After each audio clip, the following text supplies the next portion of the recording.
Pernikahan syar'i masih sedikit dikenal di kalangan masyarakat Palembang. Kebanyakan konsep adat Nusantara dan modern menjadi pilihan. Dengan dana tidak sedikit menjadi alasan banyak orang menunda pernikahannya. Teman Manten, salah satu penyedia jasa pernikahan, memberikan tawaran nikah gratis dengan syarat calon pasangan harus menghafal Al-Quran sebanyak 30 juz. Namun bagi yang hanya menguasai 5 juz, pihaknya tetap memberikan pelayanan nikah gratis dengan pelayanan tidak seutuhnya.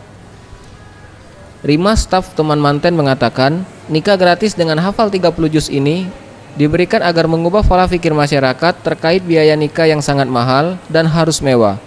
Dengan hafal 30 juz, pihaknya menggratiskan semua jasa pelayanan yang termasuk ke dalam paket yang dijual. Gratis semuanya, dari make up, dari dekor, dan pakaian itu Seharga gratis paket semua. yang Iya, seharga paket yang 5 juta. Oh, seharga paket 5 juta semuanya. Semuanya. Itu kalau berlaku untuk pengantin pria dan wanita, dua-duanya hafal juz.